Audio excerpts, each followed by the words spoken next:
At my niece's wedding, they placed my table behind a column. I smiled and left in silence. Then I canceled the payment for the party. If you're watching this, please subscribe to the channel and let me know in the comments where you're watching from. I stood behind the marble column, watching the celebration I had paid for through a veil of controlled tears. The golden lights of the Fairmont Hotel's ballroom cast shadows across my blue silk dress as I observed my granddaughter dancing with her new husband. Nobody noticed me here, the invisible matriarch, hidden away like an embarrassing family secret. This wasn't an accident. This was by design, their design. But they forgot who I am, who I've always been. The teacup trembled slightly in my hands as I carried the silver tray into the kitchen. Through the open window, I could hear Caroline and Rebecca chatting excitedly on the veranda of my Beacon Hill home. Their animated voices drifted in with the spring breeze. "So we'll have to clear out most of that old stuff," Caroline, my daughter, was saying. "The room desperately needs updating." "Do you think she'll resist?" Rebecca asked, her voice dropping slightly. I smiled to myself, heart warming at their enthusiasm. Perhaps they were finally planning that family trip I'd suggested months ago.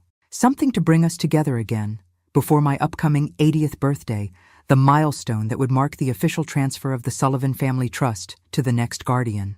"Mom barely notices changes anymore," Caroline replied confidently. "Besides, we're doing her a favor. That guest room is straight out of the 1980s. My smile faltered as I placed the cups down harder than intended. Not a trip then. They were discussing renovations to my home. Again. That evening, during dinner in the formal dining room that had hosted senators and diplomats throughout my husband's career, Rebecca clinked her glass for attention. "Grandma, we've been thinking about your guest bedroom." "Oh?" I kept my face neutral. Years of negotiation training, serving me well. "It needs a complete overhaul. You know, for when we'll need to take over your house, Mom." She said it so casually, as if discussing the weather rather than my eventual decline. Jackson, Rebecca's fiancé, looked uncomfortable. "I'm sure that's a long way off." "Becca, 78 isn't young," Caroline interjected with a tight smile. "We're just being practical." Later in my study, I sorted through framed achievements, my Harvard teaching awards, photographs with world leaders, acknowledgement letters from presidents, thankful for my extraordinary ability to anticipate moves and build invisible alliances. Caroline had insisted I simplify the decor, claiming these memories were cluttering up the place. I paused at a framed letter from a former president. My fingers traced the glass over his handwritten note about my strategic mind. Where had that woman gone? At dinner the next evening, I tried sharing stories about our family history. "Your grandfather used to say that the Sullivan name opened doors, but it was character that kept them open."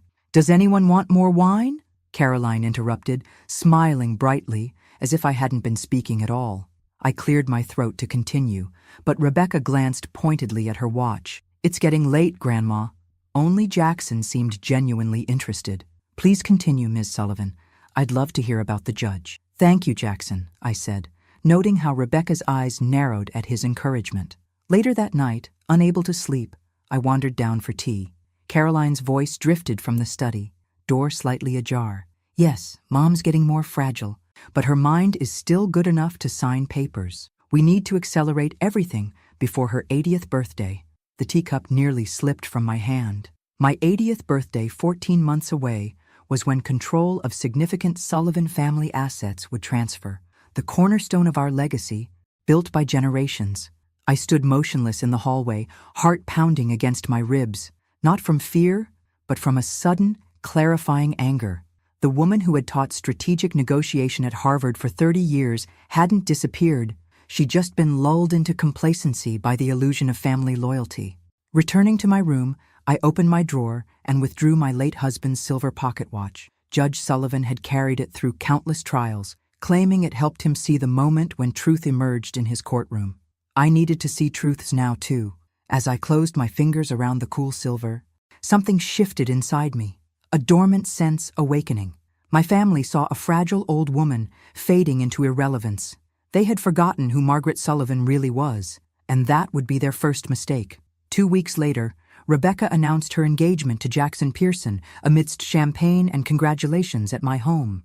I watched her through new eyes, noting how her behavior shifted depending on what she needed: syrupy sweetness when requesting my credit card for the engagement party, rehearsed hugs when mentioning venue deposits. "Grandma, you look lovely tonight," she cooed, kissing my cheek while simultaneously eyeing the diamond brooch pinned to my dress, a Sullivan family heirloom worn by brides for generations. "Thank you, dear. The brooch will be yours to wear on your wedding day, as tradition dictates." I touched it gently, watching her eyes light up not with appreciation for its history, but with calculation of its value. The silver pocket watch rested in my handbag, its weight both comfort and reminder of the woman I once was: respected, powerful, strategic. "We should all go to the cake tasting together," I suggested during dinner. "Your grandfather had the most remarkable sweet tooth." "Absolutely," Caroline responded with manufactured enthusiasm. "I'll text you the details." 3 days later, I arrived at the prestigious bakery at the agreed time, only to find them already finishing up. The display cake models were being put away as I approached. "Mother, what are you doing here?" Caroline's surprise seemed genuine. "We had an appointment for the tasting." Rebecca's momentary panic melted into practiced concern.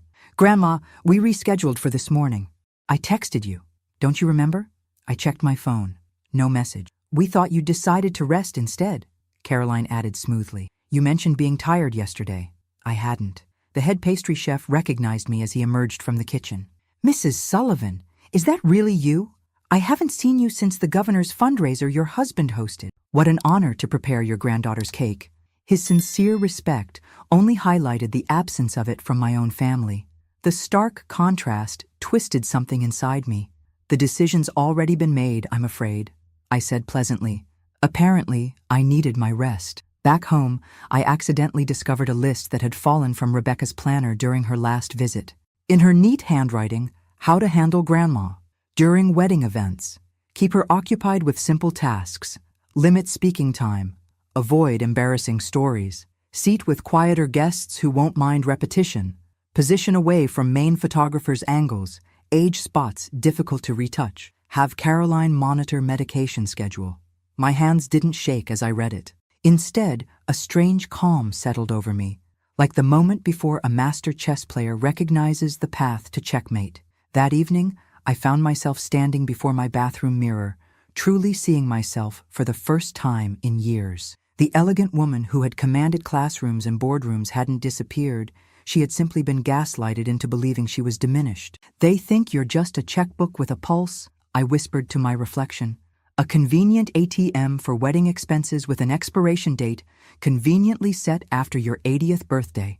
I straightened my shoulders, noting how this simple act transformed my appearance from frail to formidable.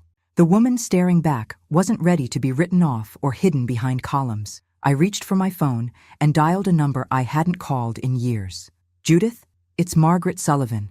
I believe I may need some legal advice." The weight of the pocket watch in my hand no longer felt like nostalgia. It felt like a countdown. "Grandma, this means everything to me," Rebecca said, her eyes glistening with tears I now recognized as calculated.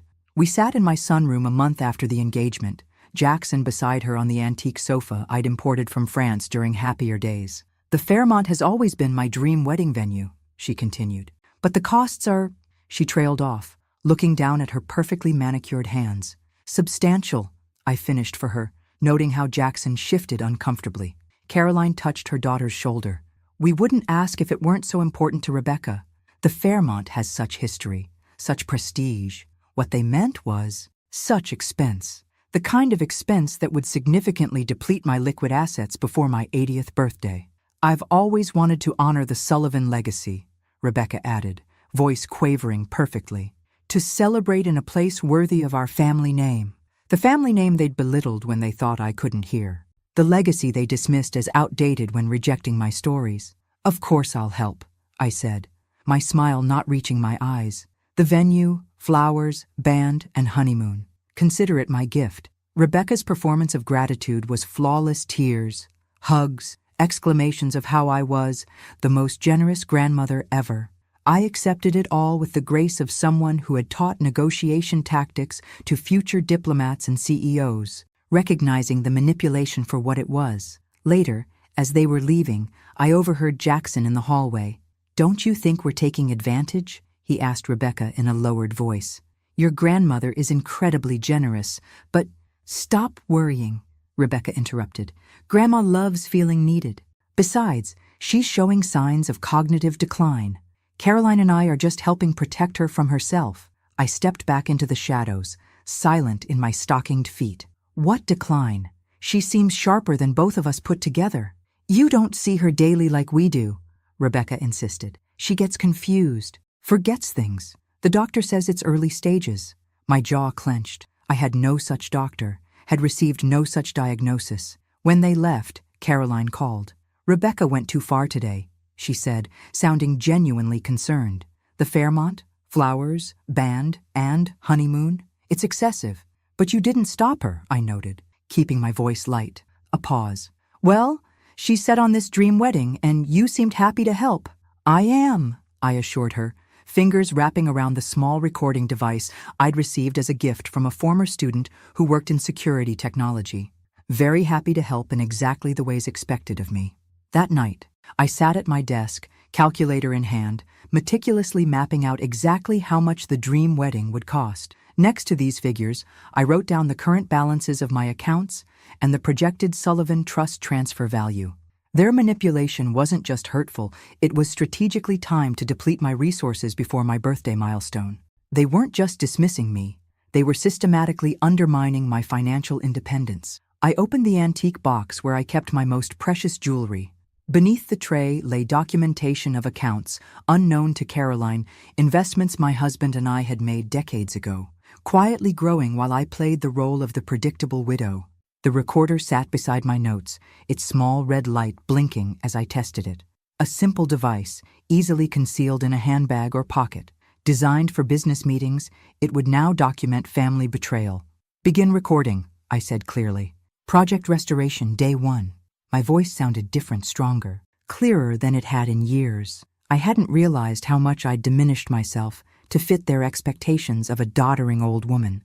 Rain began tapping against the window as I worked through the night, developing contingencies, analyzing vulnerabilities, identifying potential allies. By dawn, I'd outlined a strategy that would have made my Harvard colleagues proud. I had 14 months until my 80th birthday, but wouldn't need nearly that long. The Sullivan legacy wasn't just money and property. It was resilience. It was strategy. It was justice. And I was about to teach my family a masterclass. 3 months before the wedding, I arrived unannounced at Caroline's house. The family sapphire brooch nestled in a velvet box in my purse. A tradition spanning 5 generations of Sullivan brides, it represented something I still foolishly hoped might matter to Rebecca. Voices drifted from the kitchen as I quietly let myself in with my key. I paused in the hallway, hearing laughter. God! It's exhausting having to listen to her ramble about Dad's cases for the millionth time, Caroline was saying. She actually tried to tell me about the judicial appointment again yesterday. At least you can leave after dinner, Rebecca replied, her voice light with amusement. During the venue tour, she kept asking questions about accessibility. So embarrassing. The wedding planner probably thinks she's senile. After the wedding, we can finally stop pretending we care about her boring stories. Rebecca's dismissive tone made my heart constrict. I've been practicing my sad face for when we eventually have to discuss memory care options. Caroline's response froze me in place. We just need to maintain appearances until the will is secured and the 80th birthday transfer is complete.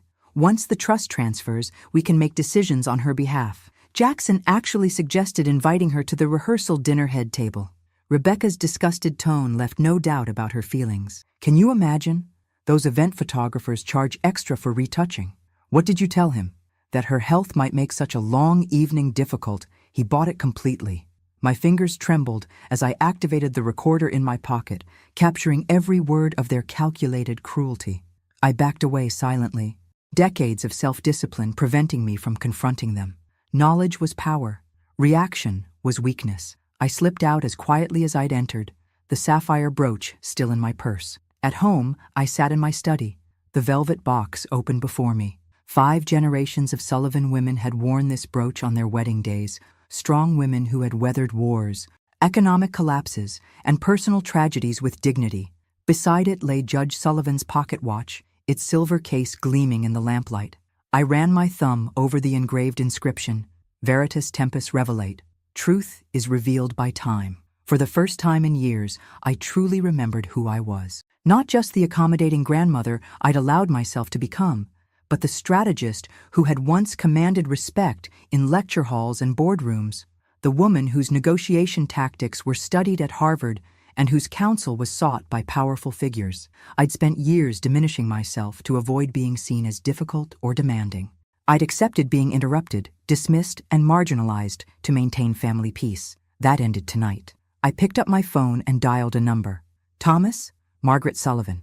Yes, it's been too long. I need to meet with you about my estate planning. No, not next month. Tomorrow morning. Next, I called my bank and requested a comprehensive review of all my accounts and investments. Then my accountant, who sounded surprised to hear directly from me rather than Caroline. Finally, I called Dr. Winters, who had been my physician for decades. Margaret, wonderful to hear from you. How can I help? I need a complete cognitive assessment, Richard. Documented thoroughly. Are you experiencing symptoms that concern you? His voice shifted to professional mode. No symptoms, just family members who find it convenient to suggest I'm in decline. Silence, then a weary sigh. Unfortunately, I see this more often than you'd think. I can fit you in tomorrow at 2 p.m. I hung up and stared at the brooch, seeing not just its sapphires and diamonds, but the legacy it represented. I'd been entrusted with the Sullivan name, its resources, and its reputation. I had a responsibility to protect that legacy from those who viewed it merely as an inheritance to be seized. Outside, thunder rumbled across Boston's skyline as rain lashed against century-old window panes. I moved to my desk and began writing. Plans forming with a clarity I hadn't felt in years. They wanted the doddering grandmother who signed checks without questions. They were about to meet the strategist who had been silently watching their every move. And unlike them, I would not underestimate my opponent. I maintained perfect composure the next morning when Caroline called to check in after my unannounced visit to her home. I was in the neighborhood, I said pleasantly, but you weren't home, so I left. You should have called first, Mother. Her concern sounded genuine, but I now recognized it as performance. You shouldn't be driving across Boston alone. I took a taxi, I lied smoothly. My appointment with Thomas Harrington was nearby. A pause. Your estate attorney? Why are you meeting with him? Just routine updates. Nothing to worry about. I kept my voice light, aware that every interaction now was strategic. Rebecca asked about increasing the flower budget for the wedding. I told the florist to accommodate whatever she wants. The distraction worked perfectly. Caroline immediately shifted to wedding details, her momentary concern forgotten. After reassuring her that I was happy to cover the additional costs, I ended the call to prepare for my day of appointments. Thomas Harrington's office hadn't changed in the 20 years he'd managed the Sullivan legal affairs. The leather chairs, law books, and discreet photographs of Thomas with notable clients spoke of old-world reliability. Margaret, he said, rising to greet me with genuine warmth. You're looking well. Appearances can be deceiving, Thomas. I need your help. For the next hour, I outlined what I'd discovered and what I suspected. Thomas took notes, his expression growing increasingly troubled. What you're describing could constitute elder abuse, Margaret. Financial exploitation at minimum. I'm not interested in legal action against my family, I clarified. I want protection and, if necessary, accountability. We spent the morning reviewing my will, trusts, and powers of attorney. By noon, I had signed documents revoking Caroline's access to my accounts and establishing new protections that would be nearly impossible to challenge. The cognitive assessment with Dr. Winters will provide additional security, Thomas assured me. But Margaret, you should understand, if your family is planning what you suspect, there will be significant fallout when they discover what you've done. I'm counting on it, I replied, signing the final document with a steady hand. My appointment with Dr. Winters was equally productive. After thorough testing, he documented that I was cognitively intact, showing no signs of dementia or diminished capacity. The official medical record would make any claims of my decline difficult to sustain.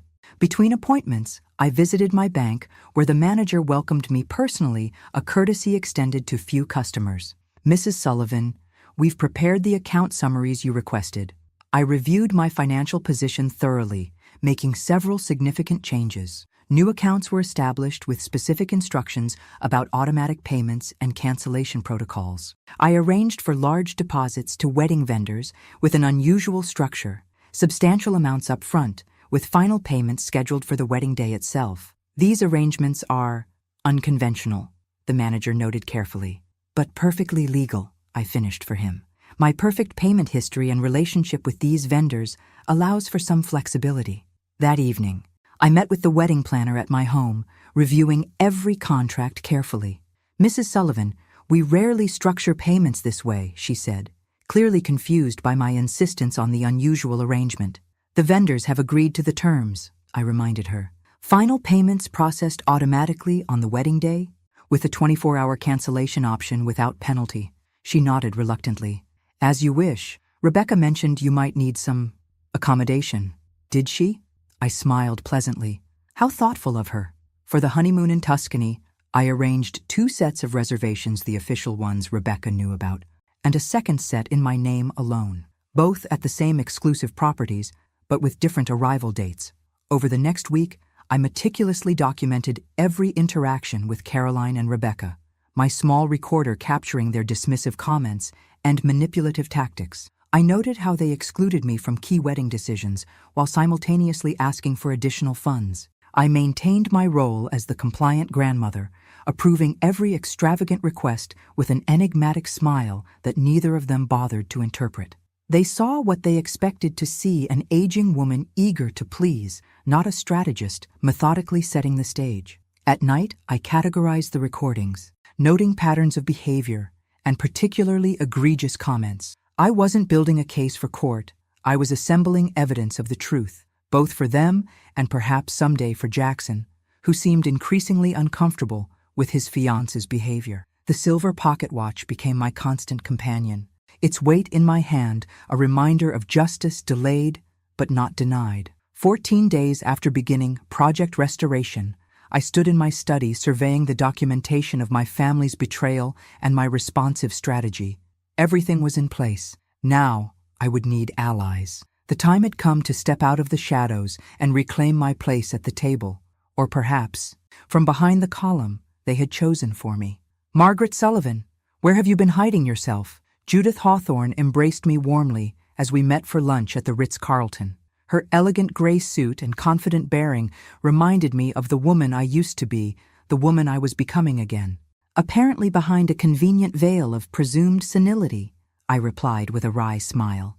Judith, my oldest friend and a retired corporate attorney renowned for her ruthless effectiveness, studied me over her martini. "Tell me everything."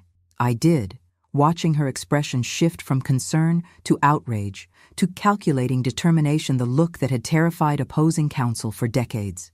"They're manipulating you toward a crisis point, timed perfectly with your 80th birthday," she concluded. "Classic predatory behavior disguised as family concern." "Precisely, and I've secured the financial and legal protections needed." I sipped my water, still maintaining the appearance of the grandmother who wouldn't dream of ordering a midday cocktail. "But I need a social strategy as well." Judith's eyes gleamed. "The court of public opinion, always my favorite jurisdiction." Over lunch, we drafted a plan to reconnect me with Boston's social circles, the same influential networks from which Caroline and Rebecca had subtly isolated me over the years. We made a list of charity events, cultural functions, and private gatherings where my reappearance would be noticed. "The Henderson Foundation Gala is next week," Judith noted. "Several of your former Harvard colleagues will be there." 3 days later, I attended my first social event in months, a charity tea benefiting Boston Children's Hospital. I wore a tailored blue suit rather than the shapeless pastels Caroline subtly pushed me toward. The difference was immediately apparent in how people approached me. "Professor Sullivan, we've missed seeing you at these functions," said Elizabeth Cabot, whose family had known mine for generations. "I've been preoccupied with family matters," I replied, my voice stronger than it had been in public for years. "My granddaughter is getting married." "At the Fairmont, I hear. Quite the extravagant affair." "Yes. I'm covering the expenses as my gift." I paused deliberately. Though strangely, I seemed to have been positioned behind a column for the ceremony. Elizabeth's eyebrows rose. "Behind a column? Surely not intentional?" "One would hope not," I said with a meaningful smile. The strategic seed was planted. By the end of the afternoon, I'd reconnected with a dozen influential Bostonians and arranged future lunch dates with former colleagues. Each conversation included a casual mention of the wedding, my generosity, and my curious placement behind architecture. The following week brought an appointment at the florist for final wedding arrangements. Eleanor, the talented owner, greeted me personally. "Mrs. Sullivan, it's an honor to create arrangements for your family." As we discussed details, Caroline and Rebecca arrived unexpectedly.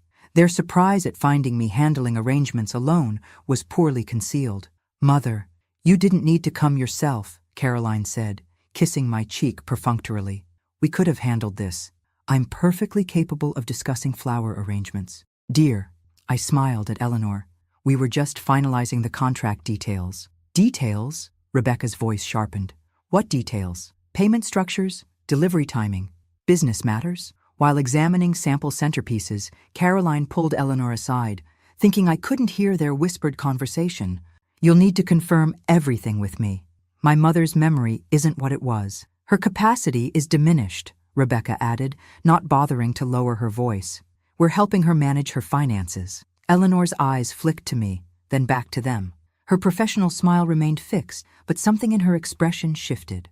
Later, as Caroline and Rebecca examined ribbon samples across the room, Eleanor approached me.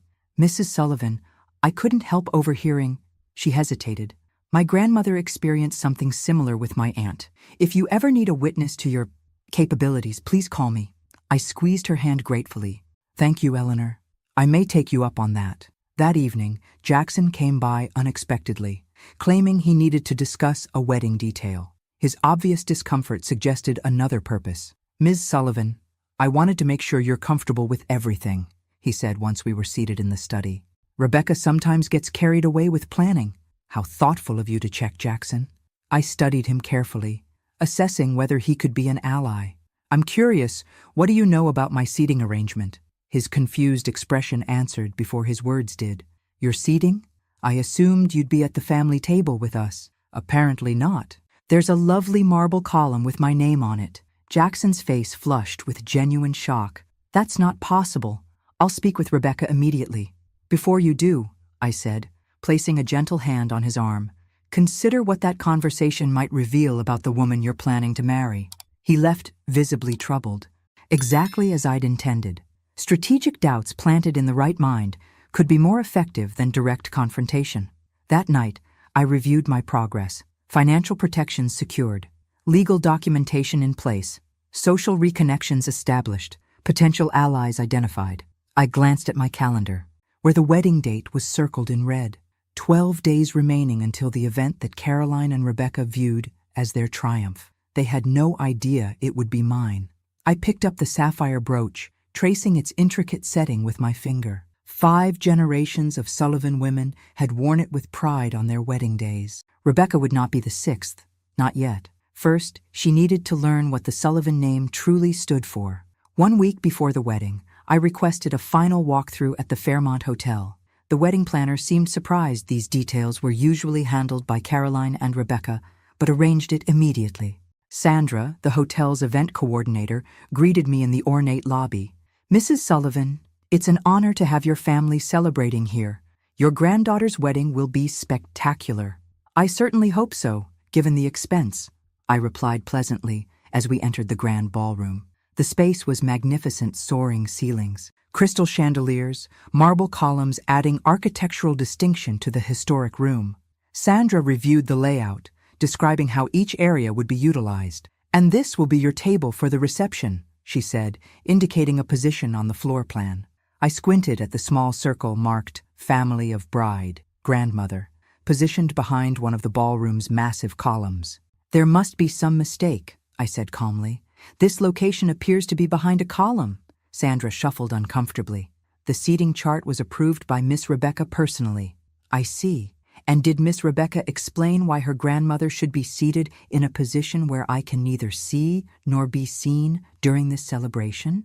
Sandra's professional composure cracked slightly. "She mentioned, that is, there was some concern about—" She cleared her throat. "Miss Rebecca suggested that your visibility might distract from the aesthetic of the photographs." The words landed like a physical blow, but decades of negotiation experience kept my expression neutral. My visibility, my aging face, my elderly body deemed an aesthetic liability to be hidden away. I checked the silver pocket watch strapped to my wrist. How fascinating.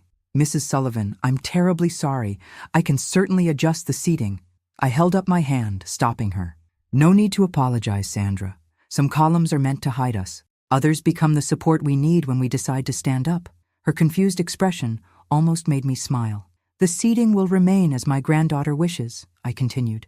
I have no desire to disrupt her vision for the perfect wedding photographs. Relief flooded her face, followed quickly by something else, respect, perhaps for my apparent selflessness. Now, regarding the payment schedule, I continued, I'd like to confirm the timing of the final transfer. Yes, as you arranged, the substantial remaining balance will process automatically at 8 p.m. on the wedding day. Perfect. And the cancellation policy remains as stated in our contract? Sandra looked puzzled but confirmed. Yes, you may cancel without penalty up to 24 hours before the event, though that's certainly just a formality at this point. Of course, just confirming all details. I smiled reassuringly. One must be thorough when spending several $100,000. Back home, I called Judith to set our final arrangements in motion. Everything is prepared, she confirmed. The car will pick you up at 8:15 p.m. on Saturday. Your luggage will be collected discreetly tomorrow. The tickets and reservations are confirmed in your name only. And the letters? Drafted as instructed, with copies of all relevant evidence attached. They'll be delivered Sunday morning to the specified recipients. I thanked her and hung up, feeling a surprising calm. The machinery was in motion now, all the gears aligned, all the timing set. That evening, I carefully selected what to pack for my impending journey. Not the matronly clothes Caroline had gradually introduced into my wardrobe, but items I'd secretly purchased online in recent weeks, elegant, age-appropriate clothing that reflected the woman I truly was. From my safe, I retrieved documents Caroline didn't know existed, investments my husband and I had established decades ago, quietly growing separate from the family trust. Funds that would now finance my independence and, if necessary, my family's consequences. I placed Judge Sullivan's pocket watch beside our wedding photograph on the nightstand. George had been gone 15 years, but I could still hear his voice clearly. Maggie, you've always been 3 moves ahead of everyone else. Don't let them make you forget that. My phone rang, Rebecca calling to confirm final details. I answered with the warm, slightly confused tone they'd come to expect. Grandma, just checking you have the right time for hair and makeup on Saturday. Yes, dear. 10 a.m. Perfect. And remember, blue looks best on you for the photos. The photos I'll be in? I couldn't resist asking. Of course. The family portraits before the ceremony. A pause. You'll be tired by the reception, though, so we've given you a more private table for your comfort. Behind a column, I stated flatly. Another pause, longer this time. Who told you that? It's not behind a column. It's just positioned for your comfort. The ease with which she lied was almost impressive. Almost. I'm sure you've thought of everything, Rebecca. We have, Grandma. It's going to be perfect. After hanging up, I finalized the last details of my plan. Every vendor payment structure verified, every contract clause confirmed, every escape route secured. I opened the velvet box containing the sapphire brooch one last time, then closed it firmly and placed it in my handbag. Not to give away, but to hold in reserve for a lesson yet to be taught. Saturday would arrive in 5 days. My family expected to see an aging woman, positioned conveniently out of sight, silently financing their celebration. Instead, they would learn what generations of Bostonians already knew. You underestimate Margaret Sullivan at your peril. The Fairmont Hotel glittered like a jewel box on the wedding day. Every extravagant detail executed flawlessly, the flowers, lighting, music, and champagne, creating exactly the atmosphere Rebecca had demanded and I had financed. I arrived precisely on schedule, dressed in a tailored navy silk ensemble that subtly communicated power rather than fragility. The antique watch was secured elegantly at my wrist, its weight both comforting and purposeful. The photographer barely acknowledged me during family portraits, focusing primarily on the bride while I was positioned at the periphery, present enough to fulfill obligation but easy to crop out later if desired. Mrs. Sullivan, you look lovely, Jackson said, approaching me while Rebecca was being photographed alone. Are you comfortable with everything today? Perfectly comfortable, Jackson, I replied with my enigmatic smile. I'm exactly where I'm supposed to be. His furrowed brow suggested he sensed something beneath my words, but Rebecca's sharp call for him interrupted any further conversation. Throughout the ceremony, I maintained perfect composure, the dignified grandmother watching her granddaughter's special day with apparent joy. No one noticed that my purse contained not just the traditional handkerchief and lipstick, but also the sapphire brooch Rebecca had expected to wear, and the small recorder documenting every interaction. The reception began with elegance and energy, guests marveling at the opulence that surrounded them. As instructed, I made my way to the designated table behind the massive marble column. From this vantage point, I could see portions of the celebration through narrow angles between columns, but was effectively invisible to most of the room. A waiter approached, seeming confused by my isolated position. "Mrs. Sullivan, would you prefer to be seated elsewhere? There appears to be—" "This is exactly where my granddaughter wants me," I interrupted gently. "And today is about making her happy." He looked troubled, but nodded respectfully. For the next 2 hours, I observed the celebration from my partial isolation, occasionally circulating briefly before returning to my assigned position. I noted how Caroline and Rebecca barely acknowledged me during these appearances, their attention fixed on impressing their guests. The father-daughter dance began Rebecca with her father, my son-in-law, who had always been polite but distant.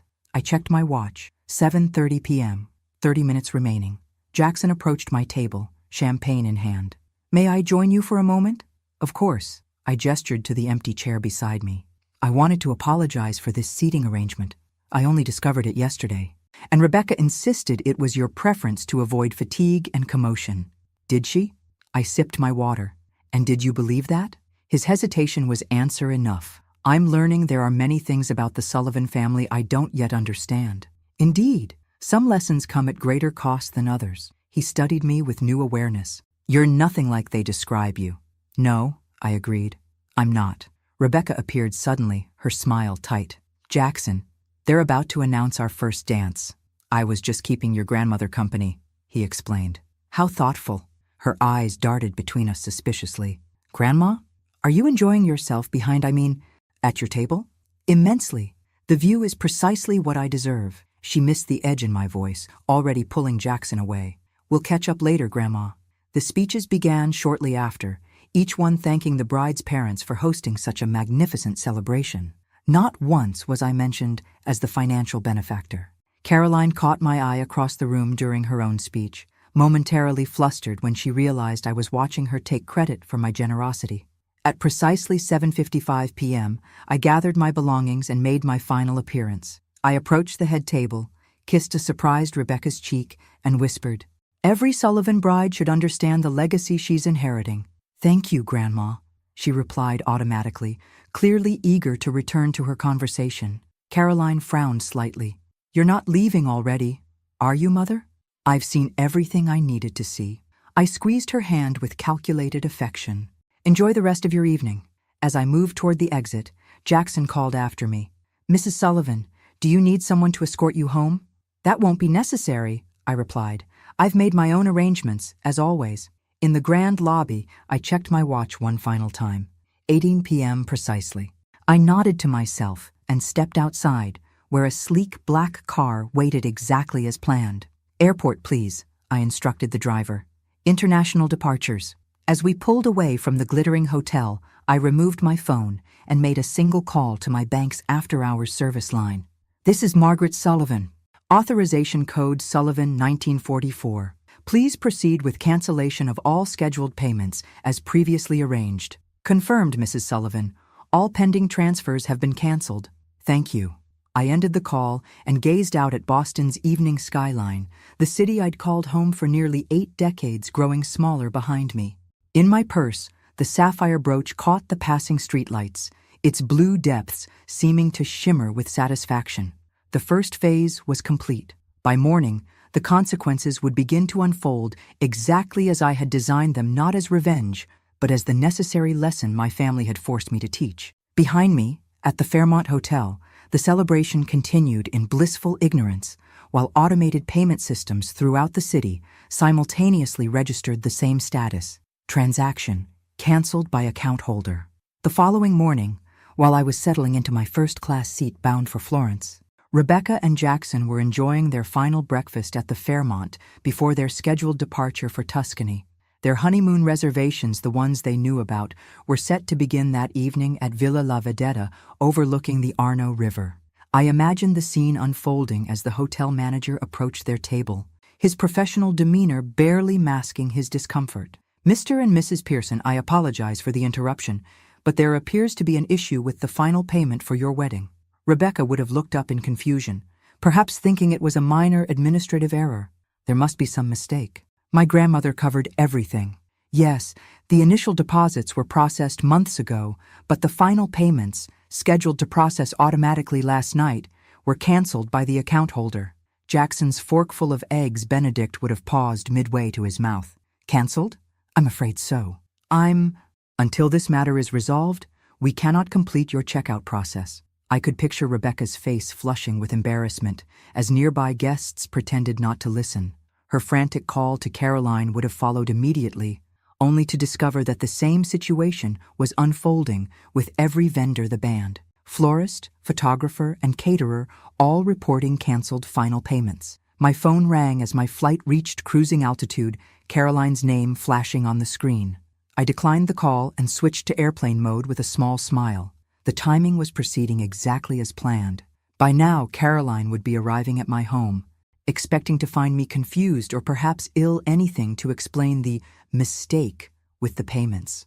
Instead, she would find the house immaculately clean and conspicuously empty. The neighbors would mention seeing me leave with luggage the previous night, appearing rejuvenated and purposeful. Back at the Fairmont, Rebecca and Jackson would be experiencing the first consequences of years of disrespect. The hotel staff would insist regretfully but firmly that they could not leave until the substantial outstanding balance was settled.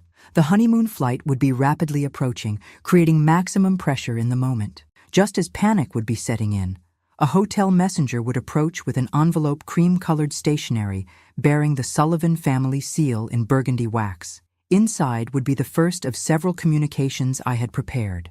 I reclined my seat slightly, imagining Rebecca's trembling hands opening that envelope while Caroline looked over her shoulder, both of them experiencing the dawning realization that this was no mistake.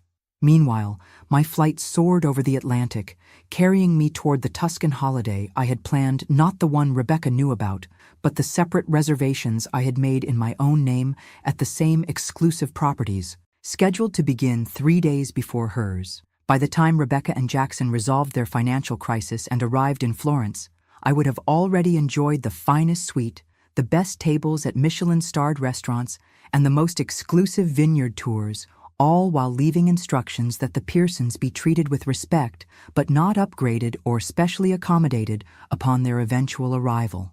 A subtle lesson in hierarchies, delivered with elegant precision. The flight attendant offered me champagne, which I accepted with a smile. For the first time in years, I was acting as myself rather than performing the role they had assigned me. The liberation was intoxicating. In Boston, the fallout would be continuing to unfold. Caroline would be frantically calling my accountant, my attorney, and every financial institution associated with the Sullivan name, only to discover that my preparations had been thorough. No information would be released without my direct authorization. Thomas Harrington would be professionally sympathetic, but unmovable. Mrs. Sullivan left explicit instructions before her departure. I can confirm she is traveling by choice and is in excellent health, both physically and mentally. Beyond that, I cannot discuss her personal affairs without her consent. By afternoon, Rebecca and Jackson would be forced to use their own funds or credit to settle the considerable wedding expenses before they could leave for their honeymoon. Caroline would be facing uncomfortable questions from friends who had witnessed her taking credit for the lavish event, and throughout their social circle, the carefully planted seeds of my reconnection efforts would be bearing fruit. Speculation would be building about why Margaret Sullivan was suddenly absent after funding an extravagant wedding where she was reportedly seated behind a column. The final component of my morning strategy would now be in motion, the second envelope. While the first had gone directly to Rebecca at the Fairmont, another would be delivered to the Pearson home, addressed to Jackson alone, with instructions to open it privately. This envelope contained selected transcripts of conversations I had recorded specifically. Discussions between Rebecca and Caroline about my cognitive decline and their plans for managing me and my assets after the 80th birthday transfer. No accusations or explanations from me, just their own words, meticulously documented, along with a simple note: I believe you deserve to know the family you've married into. What you do with this information is your choice. The family china and crystal they'd used at the reception would still be gleaming under the ballroom lights when the first whispers began circulating among Boston's elite. Did you hear about the Sullivan wedding disaster? Apparently, Margaret canceled all the payments and disappeared. I saw her at the Henderson Gala last week. She seemed sharp as ever. Someone said they seated the poor woman behind a column after she paid for everything. By evening, my absence would be undeniable, my strategy unmistakable, and my message unavoidable. The carefully constructed narrative of the declining grandmother would be collapsing under the weight of evidence to the contrary. The flight attendant refilled my champagne as the plane continued eastward. In my purse, the sapphire brooch and silver pocket watch remained side-by-side symbols of a legacy temporarily derailed, but now firmly back on track. I raised my glass in a private toast to Judge Sullivan, whose favorite saying seemed particularly apt: justice delayed is not necessarily justice denied. Sometimes it's just being served cold. 3 days into my Tuscan sojourn, I sat on the terrace of Villa La Vedetta, gazing over Florence's terracotta rooftops and the silvery ribbon of the Arno River. The morning sun warmed my shoulders as I sipped espresso and reviewed my correspondence. Judith had sent a detailed email describing the aftermath in Boston. As anticipated, the canceled payments had created precisely the public exposure I'd intended: Rebecca and Jackson stranded at the Fairmont until personal credit cards were maxed out, Caroline facing uncomfortable questions from society friends, and my conspicuous absence fueling speculation throughout our social circles. The consensus, Judith wrote, is shifting rapidly from concern about your welfare to curiosity about what Rebecca and Caroline must have done to deserve such a calculated response. Eleanor from the florist shop has been particularly vocal about witnessing their dismissive behavior. I smiled, picturing Eleanor's righteous indignation. Sometimes the most effective allies are those who have witnessed injustice firsthand. Thomas reports that Caroline attempted to file a missing persons report, which was quickly dismissed when he provided evidence of your voluntary travel. He also mentioned that Jackson came alone to request a meeting, which suggests interesting developments in the Pearson marriage. I made a note to have Thomas schedule that meeting for after my return. Jackson's reaction would determine whether he could be salvaged from the wreckage of Rebecca's manipulation. The hotel manager approached with a silver tray. "Signora Sullivan, another message has arrived for you." I thanked him and opened the envelope. A brief update from my banker confirming that neither Caroline nor Rebecca had successfully accessed any of my accounts or information. Their increasing desperation was evident in the multiple attempts documented. The next phase was timed to begin this morning. In Boston, Rebecca and Caroline would be receiving my formal letter, delivered by courier to Caroline's home, where they were undoubtedly strategizing their response to my disappearance. I could picture them huddled at Caroline's kitchen table, the cream envelope bearing the Sullivan seal placed between them like an unexploded ordnance. Rebecca would tear it open impatiently while Caroline watched with trepidation.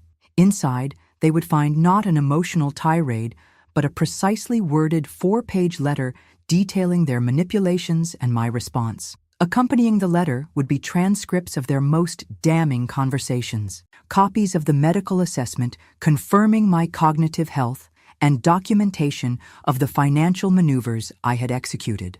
The letter would begin formally: to Caroline Sullivan Edwards and Rebecca Edwards Pearson. I write to formally acknowledge the dissolution of our previous familial arrangement. For years, I have accepted increasing disrespect, manipulation, and marginalization in exchange for maintaining the illusion of family harmony. That exchange has proven unsustainable. As you have undoubtedly discovered, I have withdrawn financial support for Rebecca's wedding and honeymoon. This decision reflects my desire to respect your clearly expressed wishes that I not be a burden or embarrassment to you. I have extended this courtesy to include removing my financial burden as well. Attached, You will find documentation of your statements regarding my cognitive capabilities and your plans for managing my assets after my 80th birthday. I draw your attention particularly to the transcripts from April 12th, when you discussed accelerating plans to secure control of the Sullivan Trust. Let me clarify several points that may have been sources of confusion. 1. I am in excellent cognitive health, as confirmed by the enclosed medical assessment. 2. I have restructured my estate to protect it from the exploitation you were planning. 3. The Sullivan Trust provisions requiring transfer on my 80th birthday have been legally modified, with approval from the trust attorneys and board. 4. Your access to all Sullivan accounts and properties has been revoked. The letter would continue with clinical precision, outlining the consequences of their actions without emotional accusations. It would conclude with the only personal statement I allowed myself. For 30 years, I taught students that the most dangerous negotiation mistake is underestimating your counterpart based on superficial assessments. It seems my greatest failure as an educator was within my own family. I will be unavailable for the next 3 weeks as I enjoy the Tuscan holiday I planned. Upon my return, I will be open to establishing new terms for our relationship, ones based on mutual respect rather than exploitation. Until then, I suggest you reflect on what kind of legacy you wish to build and whether the Sullivan name means anything more to you than an inheritance to be seized. Regards, Margaret Sullivan. The final touch copies of this letter, delivered simultaneously to Thomas Harrington, Judith Hawthorne, and 3 other respected members of Boston society who had known our family for generations, not for legal action, but for social context. In Boston's established circles, reputation remained a currency as valuable as financial assets. I finished my espresso and stood, ready for the day's excursion to the Uffizi Gallery.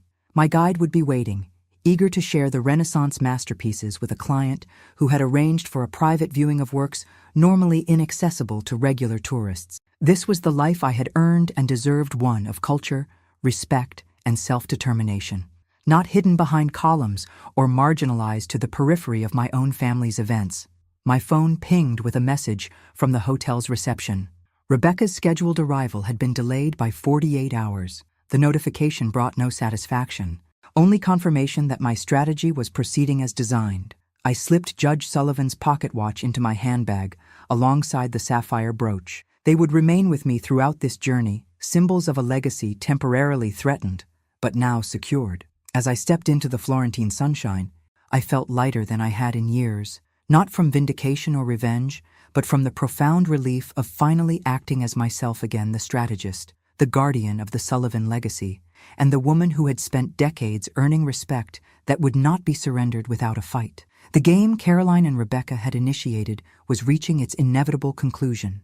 They had mistaken my patience for weakness, my generosity for obligation, and my dignity for an outdated concept they could discard at will. Their education was now well underway. The Renaissance beauty of Florence had worked its restorative magic during my 3-week sojourn. Each morning spent in galleries, each afternoon in historic gardens, each evening at exquisite restaurants had peeled away years of accumulated acquiescence, revealing the woman I had always been beneath the grandmother I had allowed myself to become. As my car approached my Beacon Hill home, I observed it with fresh eyes, not as the domain Caroline had begun subtly claiming, but as the Sullivan legacy I was still actively stewarding. The red brick façade and black shutters stood dignified against the autumn sky, a symbol of permanence in a city defined by history. Eleanor greeted me at the door, her concerned expression melting into relief. "Mrs. Sullivan, welcome home. Welcome. Everything is prepared exactly as you requested." "Thank you, Eleanor. Your assistance has been invaluable." Inside, the house gleamed with polished silver and fresh flowers, not the arrangements Caroline preferred, but my own choices of blue hydrangeas and white roses. Every room had been restored to my preferences. Family photographs and mementos returned to their proper places from the boxes Caroline had gradually filled with items deemed cluttering. "You've had several visitors," Eleanor informed me as she helped with my luggage. "Your daughter came daily for the first week, then every few days. Your granddaughter and her husband came twice. Mr. Harrington kept them all at bay, as instructed. And the other arrangements? Complete. The invitations were delivered yesterday, responses are already arriving, and dinner will be prepared exactly as specified. I thanked her again, marveling at how quickly one could assemble allies when operating from a position of respect rather than manipulation. Eleanor had witnessed Caroline and Rebecca's dismissive treatment firsthand and had eagerly joined what she called Team Margaret when approached. In my study, I found a neatly organized folder containing all communications received during my absence.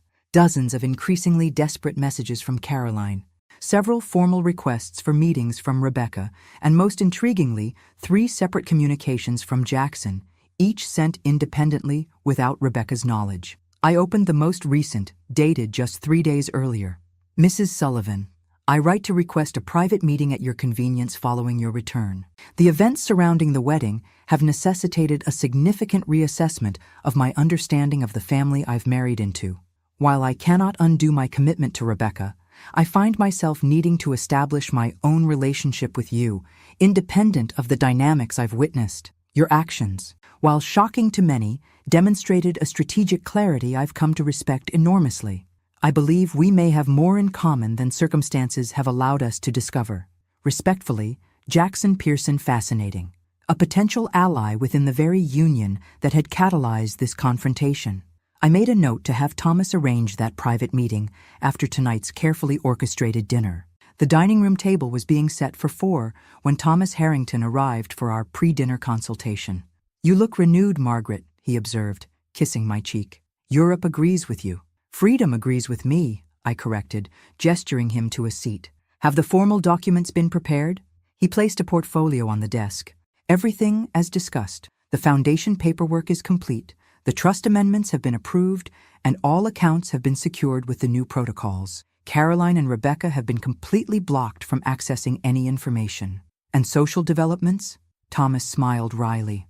Boston has been abuzz. Your strategic reappearance at key events before your departure, followed by your conspicuous absence and the wedding payment debacle, created exactly the ripple effect you anticipated.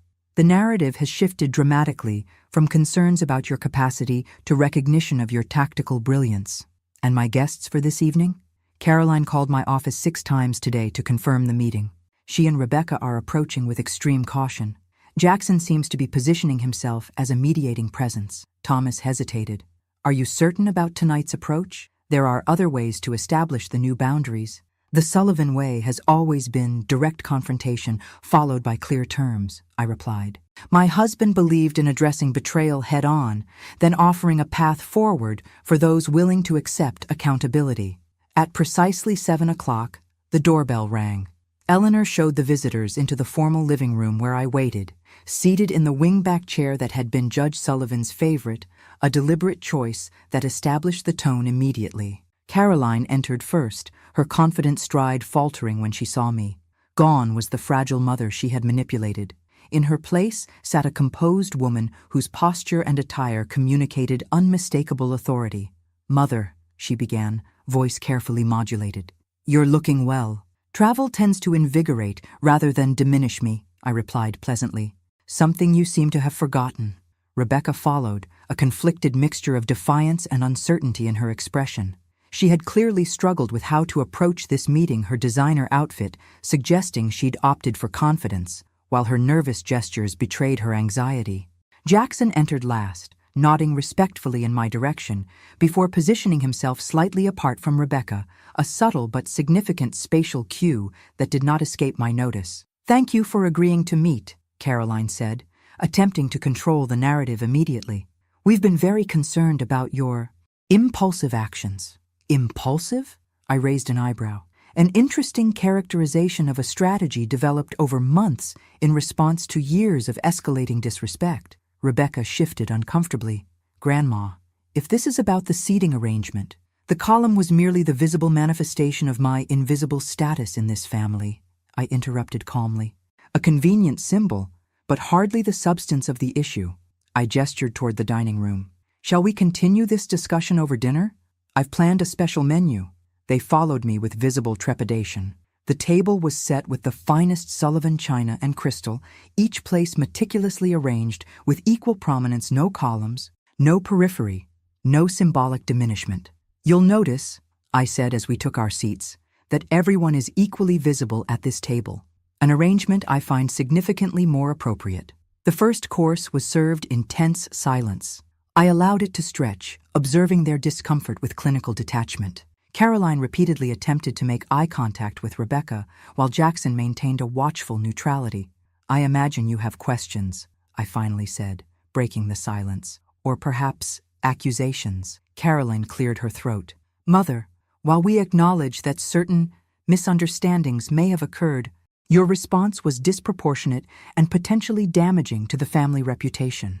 "The family reputation was being damaged long before my intervention," I replied, "by the systematic undermining of its matriarch and the planned exploitation of its resources." Rebecca's composure cracked first. "You humiliated us. Do you have any idea what we've been through? The loans we had to take, the explanations to everyone."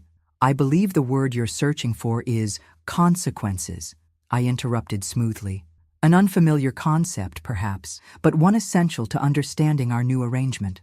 I signaled for the main course to be served, then continued with calculated precision. "I've invited you here not to revisit grievances, but to establish the terms of our relationship moving forward." The terms I outlined over the remainder of dinner were non-negotiable. I had established a charitable foundation with a significant portion of my personal assets. The Sullivan Family Trust remained intact, but with modified transfer provisions. My financial support for family members would continue, but with transparent conditions and accountability. Most importantly, any future interactions would be governed by demonstrated respect rather than presumed obligation. "This isn't punishment," I explained, meeting each of their eyes in turn. "It's correction. The Sullivan legacy is not merely financial, it's ethical. I failed in transmitting that understanding, and now I'm rectifying that failure." As dessert was served, I reached into my handbag and withdrew the velvet box containing the sapphire brooch. I placed it on the table before Rebecca, whose eyes widened in surprise. "This belongs to Sullivan brides," I said quietly. "Not as an entitlement, but as a symbol of the strength, integrity, and resilience this family represents. I'm offering it to you not as a peace offering, but as a challenge to become worthy of the legacy it represents." Rebecca's hand trembled slightly as she reached for the box. "I don't understand. After everything—" "Some traditions," I said, rising from my chair to place the brooch on her dress myself, "deserve continuation. Respect is one of them. The question now is whether you're capable of learning what that truly means." In that moment, as the sapphire caught the light, I saw something new flicker across my granddaughter's face, not manipulation or calculation, but perhaps the first genuine recognition of who I actually was and always had been. The education had begun. 6 months after what Boston society now discreetly referred to as the Sullivan wedding incident, I sat in my office reviewing quarterly reports from the Margaret Sullivan Foundation for Women's Leadership. The organization I'd established with a substantial portion of my personal fortune had quickly gained recognition for its mentorship programs and strategic grants to women navigating male-dominated fields. A knock at the door preceded Eleanor, now my full-time assistant. "Rebecca is here for her meeting." "Thank you. Please show her in." The Rebecca who entered bore little resemblance to the entitled bride who had positioned me behind a marble column. Gone were the calculated expressions and manipulative tone. In their place was a woman who moved with cautious determination, her designer clothes replaced by a simple but elegant suit appropriate for the Foundation's professional environment. "Good morning, grandmother," she said, taking the seat across from me. "I've completed the financial literacy curriculum you recommended. The final assessment results are in my report." I accepted the folder she offered, noting the meticulous organization, a skill she developed during her mandatory 6-month probationary period at the Foundation. What had begun as my condition for rebuilding our relationship had gradually transformed into something neither of us had anticipated, a genuine apprenticeship. "Your progress is commendable," I noted, reviewing her work. "Thomas mentioned your questions about the trust structure showed real understanding." A flash of pride crossed her face before she controlled it. "I never realized how little I actually knew about wealth management or family legacy. Few understand the difference between inheriting wealth and stewarding it," I replied. "One is passive receipt, the other is active responsibility." Our weekly meetings had evolved from tense obligations to substantive exchanges. The transformation hadn't been immediate or without setbacks. The first months following my return had been marked by Caroline's resentful compliance and Rebecca's defensive posturing. The turning point had come unexpectedly during a foundation event where Rebecca, assigned to minor administrative duties, had witnessed firsthand the respect accorded to me by academic and business leaders, many thanking me for mentorship that had shaped their careers decades earlier. "I never knew," she had admitted afterward, "about your impact beyond our family. No one ever told me." "You never asked," I had replied simply. Now, as Rebecca presented her analysis of the Foundation's investment strategy, I observed the emerging echoes of the Sullivan analytical mind, the same strategic thinking that had enabled my own success and that I had once feared lost to the next generation. "These quarterly results confirm our approach is working," she concluded. "Though I've noted some potential adjustments for the international portfolio in Section 4. Thoughtful recommendations," I acknowledged. "Would you like to present them at next week's board meeting?" Surprise flickered across her face. "You'd trust me with that?" "Trust is rebuilt through demonstrated competence. Rebecca, you're beginning to demonstrate it." After reviewing the remaining agenda items, Rebecca hesitated before leaving. "Jackson mentioned you've invited him to join the Foundation's Legal Advisory Committee. His expertise in corporate compliance is valuable," I replied neutrally. "And his integrity has proven consistent." The reconfigured family dynamics remained delicate. Jackson had established his own relationship with me independent of Rebecca, our shared appreciation for strategic thinking creating a connection that had survived the wedding debacle. Their marriage had weathered the initial crisis, but transformed into something more measured and conditional than the romantic narrative Rebecca had originally scripted. Caroline had taken longer to adapt to the new reality. Her initial attempts to circumvent my boundaries had been met with firm consequences, including temporary exclusion from family gatherings. Only in recent weeks had she begun demonstrating genuine effort rather than performative compliance. "There's a family dinner at my house this Sunday," Rebecca said carefully. "Mother has been working with her therapist on the issues you identified. She's making progress. I'm pleased to hear it. Please tell her I look forward to observing that progress firsthand." After Rebecca left, I moved to the window overlooking Boston Common, where spring had painted the historic landscape in fresh greens. Judge Sullivan's pocket watch rested in my hand, its familiar weight now a symbol of continuation rather than nostalgia. The doorway of my office housed no column to hide behind. The Foundation boardroom featured a round table where every seat held equal prominence. My home once again displayed the photographs and achievements that chronicled a life of significance, small changes that represented profound recalibration. Eleanor appeared at the door. "Your 3 o'clock appointment with the Harvard delegation has arrived, Ms. Sullivan. They're eager to discuss the joint leadership program." "Thank you, Eleanor." I smiled, slipping the watch into my pocket. "Please show them in." As I stood to greet my visitors, former colleagues now seeking partnership with my foundation, I reflected on the journey of the past year. What had begun as a necessary correction of family dynamics had evolved into an unexpected renaissance. Not merely the restoration of respect, but the establishment of a new legacy defined by purpose rather than obligation. Behind me on the credenza sat a framed photograph from the previous month's Foundation Gala. Unlike the wedding pictures where I had been positioned peripherally, this image showed me centered among 3 generations of Sullivan women: Carolyn, Rebecca, and Rebecca's young niece Emily, whom I was mentoring with particular attention. The lesson had been painful, but necessary. True legacy wasn't found in assets transferred or traditions maintained without understanding.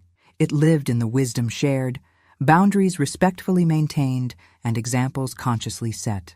As I extended my hand to greet the Harvard dean, an accomplished woman who had once been my student, I felt the quiet satisfaction of a strategist whose most important negotiation had successfully concluded.